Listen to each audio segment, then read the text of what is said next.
Hi, this is Simon and welcome to another Marvelous Videos. The John Wick franchise might not exactly delve into the femme fatale trope, but there are some strong, skilled and badass female characters who add to the charm of the narrative. From the very first John Wick movie, we have seen these impactful female characters in various roles, some as assassins who want to eliminate John Wick and others as his allies. In this video, we will explore each one of these impressive female characters and give you their entire backstories. But before we go into our explanation, we do have a very small request. If you like our content, then please support us by subscribing to our channel. This is a small click for you, but for us, it means a lot. Thank you, and let's begin.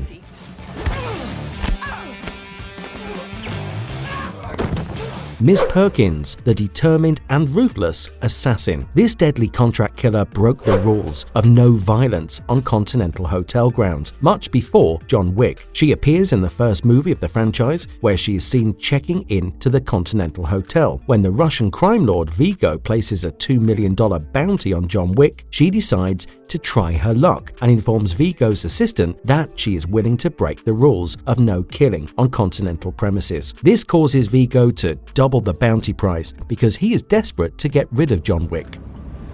If they're willing to break the rules of Continental, double the bounty. Meanwhile, an injured John tries to get some rest in his room when Miss Perkins launches a surprise attack, armed with a silenced pistol. Luckily for John, his trusted old friend Marcus is watching over him with a sniper rifle, and he fires a shot to alert him of the threat. They engage in a fierce close-range fight, and the seasoned assassin doesn't take too long to subdue Miss Perkins. He makes her spill the beans on Vigo's hiding place and leaves her under the protection of one of his old friends, an assassin named Harry, who has checked into the Continental as well. Miss Perkins proves just how dangerous she is when she manages to break free of her handcuffs and shoot Harry dead. Later, she helps Vigo get his revenge on Marcus for helping John Wick, but her defiance to high-table rules soon gets her in trouble. She is summoned by Winston, who informs her about her membership of the Continental being revoked. She is then executed by Winston's men, and the body disposal expert Charlie is seen walking in to get rid of her corpse. While it is not directly stated, Miss Perkins may have some personal vendetta to settle with John Wick because she doesn't seem to be simply motivated by the price on his head. It is clear that they knew each other from John's earlier times as an assassin, and some unsettled rift between the two probably instigated her to make multiple attempts on his life. Are you enjoying the festivities? Gianna De Antonio, the calm and composed leader of the Camorra crime family. There aren't too many people who can accept certain death gracefully, and this is where Gianna De Antonio impresses the fans with her composure. In John Wick Chapter 2, Santino forcibly hires the services of John Wick on the grounds of a blood oath that he previously committed. He tasked John with a hit job where the assassin would have to kill Santino's sister, Gianna De Antonio. I want you to kill my sister. She's all set to find a seat at the High Table Council instead of Santino, and the latter wants the position for himself. A reluctant John sets out to find her and manages to infiltrate her room, even though there are some well-trained guards protecting her. In her private chambers, John calmly informs her about her brother's orders, and after learning about the blood oath, she realizes that she has no choice but to die. She resigns her fate and decides to die on her own terms, where she strips down and slits her wrists after stepping into a bathtub. Once she seemingly loses consciousness from the rapid blood loss, John puts a bullet in her head to end her misery. This action of John Wick triggers a chain reaction that makes him plummet deeper and deeper into the twisted underworld orchestrated by the High Table. Although Gianna dies rather tamely, she's established as a fierce leader of the Camorra crime family. Her brief interaction with Akoni proves that she has forced several crime lords to give up their lands by threatening them, and she goes about her business unapologetically. She does not fight John Wick because she is aware of his abilities and knows that it is pointless to engage him in a duel. She may not have too much screen time in the movie, but she has our respect.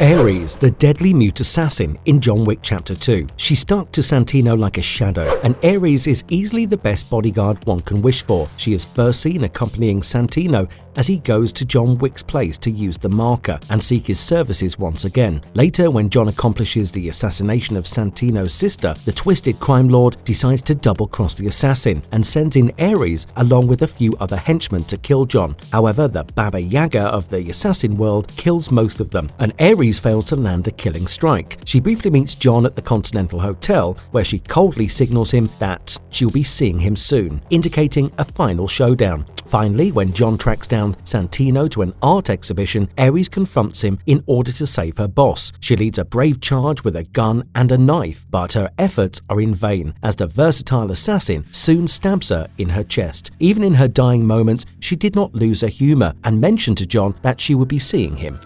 Giordani, why have you come home?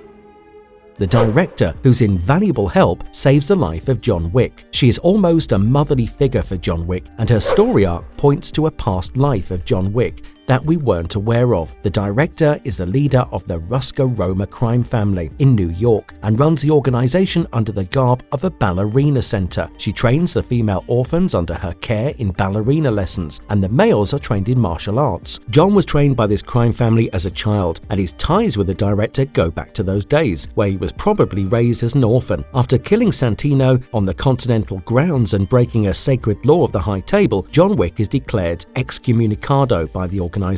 With his life endangered, he heads up to the director for help. She is slightly reluctant to help him in his situation because she knows the consequences, but she extends a helping hand nonetheless. She gives John safe passage to Casablanca, where he can calculate his next move, and allows him to make use of his ticket, the token that binds the crime family to help out someone in need. The director also banned John from ever returning to the Rosca-Roma following this, but the order was ignored by the seasoned assassin in the recent release. Later, the High Table appointed the Adjudicator to bring justice to all those who helped John get away, and the director was also on the list. The Adjudicator came along with his best assassin Zero and his men, and they killed a few henchmen of the director before getting to her. She accepted a crime and willingly embraced punishment for her help to John Wick. As a sign of her reinstated fealty, Zero stabbed her through the helping hands, and she sat there bloodied and in pain. The director might be an underrated character, but she's still one of the most badass women ever encountered by John Wick. She helps him even though she knew that she would have to pay a price for such assistance, and the cold acceptance of a punishment also shows the true nature of this brave heart.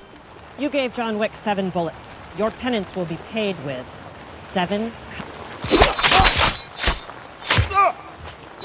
The Adjudicator, the High Table official with a stone-cold personality. She is one of the most cold-blooded villains in the entire John Wick franchise, and her appearance in John Wick Chapter 3, Parabellum, is quite intimidating. The Adjudicator is appointed by the High Table and given complete authority to serve justice on the organization's behalf. She is first dispatched to the Continental Hotel in New York, where she investigates the killing of Santino. The Adjudicator seems to be aware of Winston's unfair help to John Wick, where he delayed the excommunicado status by an hour to buy him some time. As punishment, she orders him to step down from his post as the manager, and she demands the same for the Bowery King because he assisted John with the arms and ammunition. She threatens him that refusing to step down will result in forcibly closing down his soup kitchen and his entire network, but the Bowery King dismisses the threat. The Adjudicator also hires the service of one of the finest assassins in the business, Zero, and orders him and his men to hunt down John Wick. She punishes the director for allowing John a safe passage, and her assassin, Zero, stabs the director through her hands. Later, when the deadline for the Bowery King is over,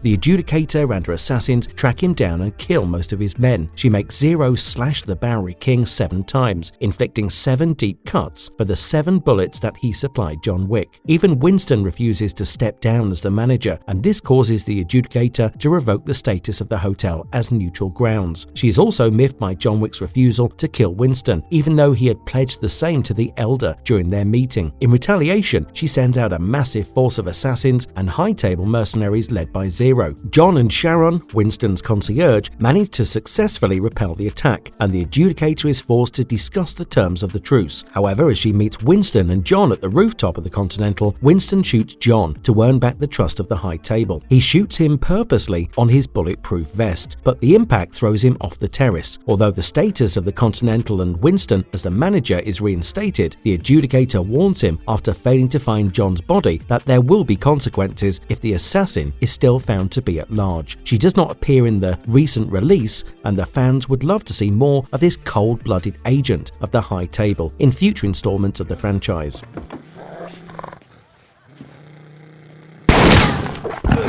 Sophia Al-Aswar, the badass Weather Hound in John Wick Chapter 3, Parabellum. Just like Winston is the manager of the Continental Hotel in New York, Sophia Al-Aswar, played by Halle Berry, is in charge of the Continental Hotel in Casablanca. After being declared excommunicado by the High Table for assassinating Santino on the Continental New York premises, John Wick seeks a safe passage to Casablanca in order to meet Sophia. She is initially livid at John for visiting her in this status, which technically endangers her as well. However, John has the power of a marker, a blood oath declared by Sophia in the past. It is revealed that John helped her find a safe hiding for her daughter, and this makes her indebted to him. Much like John, Sophia is also quite a dog lover, and she has two fierce and loyal Belgian Malinois hounds by her side. John wishes attendance with her former boss Barada, who can guide him to the Elder, the leader of the High Table. He intends to reach a settlement with the Elder, but Sophia is not too optimistic about them meeting her twisted former boss. Barada does instruct John about where to find the Elder in the wilderness of the Moroccan desert, but in return for his help, he wants one of Sophia's dogs. When she refuses, he shoots one of the hounds in cold blood, but luckily hits on the bulletproof vest of the dog. This is enough to trigger Sophia, and she risks it all by fighting Barada and his henchmen. Her dogs make quick work of Barada by landing a lethal bite on his crotch, while she and John Wick engage the scores of men who work for the crime lord. She proves her fighting skills in this combat, and there are times when she appears to be just as effective as John Wick with her marksmanship skills. Besides, her well-trained hounds also turn out to be a great help in this fierce fighting, and eventually they all get out of the region safe and sound. She drives John to the middle of the desert as instructed and completes her part of the bargain. She is still quite annoyed by John and the inconvenience that he's caused, but she helps him nonetheless. It is not revealed what happened to her as a consequence of her actions, and some fans theorize that the mysterious assassin, Mr. Nobody, who appears in John Wick Chapter 4, is somehow linked to her. It would be nice to get some closure in terms of the fate of Sophia, and we hope to see more of this in some future projects. I was the black sheep of the family. Katya Jovanovic, the ruthless new leader of the Ruska Roma in John Wick Chapter 4. Caught in a desperate situation where there is nowhere to run as the assassins of the High Table keep closing in on John Wick for killing their leader, the titular protagonist is advised by his old friend Winston, the manager of the Continental Hotel in New York. He tells John about his chances of freedom if he challenges Marquis Vincent de Gramont to a direct duel. The member of the High Table seems to have taken up the responsibility of eliminating John Wick and anyone who tries to help him, and according to the old ways in the High Table rules, John can be relieved of all his charges if he defeats him in a duel. However, in order to challenge him to a duel, John has to be a member of the recognized crime family, and he heads to his old crime family associate in Germany, the Ruska Roma. His adoptive sister, Katya, is now in charge of the organization, and John doesn't get the best of receptions upon arrival. As it turns out, her father, Piotr, was a father figure for John Wick, and he raised him and Katya like siblings. Later, when John was declared excommunicado for breaking a basic High Table rule and killing someone on continental grounds, he sought help from his adoptive mother, the director. She agreed to help him with a safe passage to his next destination, Casablanca Continental, and also tore his ticket to return to the crime family again. Katya is miffed with John for turning his back on his so-called family for all these years. Besides, she blames him for the death of her loved ones, which came as punishment for his defiance to the High Table. Katya makes her men hang John Wick perilously and is almost about to execute him before he claims that he can help her get revenge. He sets out to get the man responsible for the death of the Ruska family, Kil Harkin, the head of the German branch of the High Table. After he successfully executes Kil, Katya embraces him back into the fold of the crime family. He gets the tattoo on his arms that marks his association with Ruska Roma, and John is officially enabled to challenge Vincent de Gramont to a duel. The role of Katya is played by the experienced Natalie Tina, who happens to be a veteran of many high-profile franchises, including a role in the Harry Potter series, where she plays half-blood witch Nymphadora Tonks. Her brief appearance in the new John Wick movie has impressed the fans, and don't be surprised if you see her roped in for future projects in the franchise. It is worth considering that Ruska Roma has plenty of reasons to pick a fight with the High Table, and Katya Jovanovic is a badass leader, and she might have a major role to play in this grueling battle. I want you to find your peace, but a good death. Akira the Vengeful Assassin in John Wick Chapter 4. After John Wick kills the Elder, the mysterious leader of the High Table, the organization is determined to punish him and everyone that helped him. Winston, the manager of the Continental New York, is stripped of his charges and the hotel is destroyed, and hordes of assassins are sent out to take down John Wick. In desperate situation, the seasoned assassin heads to Tokyo and seeks shelter in Continental Osaka, which is run by one of his old friends, Shimazu Koji. Akira is Koji's daughter, and she is seen doing the same job that Sharon did for Winston in New York. The fate of Continental New York is already known to everyone, and Akira is quite concerned about her father, readily agreeing to provide shelter to John Wick. She knows that this action is going to threaten all of their lives, and she is soon proved right when the blind assassin, Kane, reaches the Continental Osaka premises, along with his entire group of assassins and mercenaries of the High Table. Shimazu Koji, when rebuked by his daughters for his daring defiance,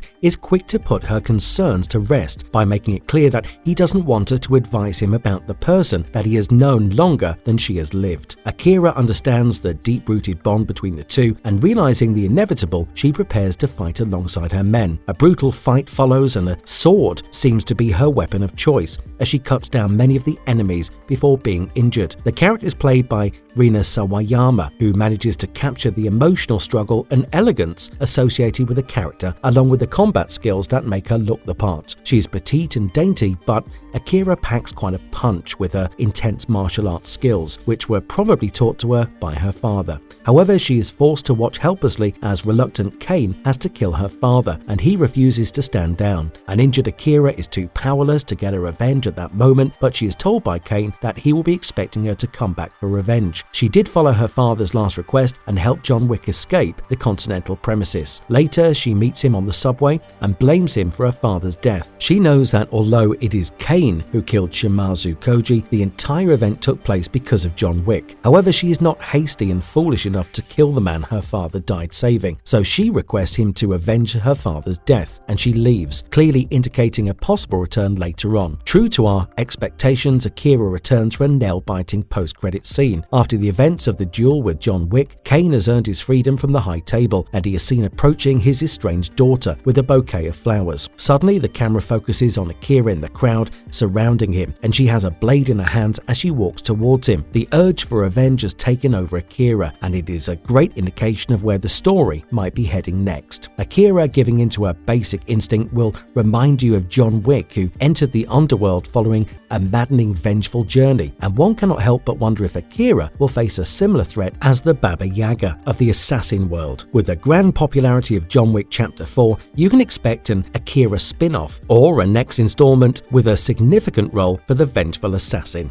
Besides these major female characters, there have been a few minor female assassins, such as the violin player who tried to kill John to earn the bounty, but their presence hasn't been nearly as impactful as the characters we just discussed. Do let us know in the comments below which one of these female characters is your favourite, and also tell us what you think of Akira and her role going ahead. And if you liked our content, don't forget to leave a like and subscribe to us if you haven't already. Have a good one and be safe. Thanks everyone.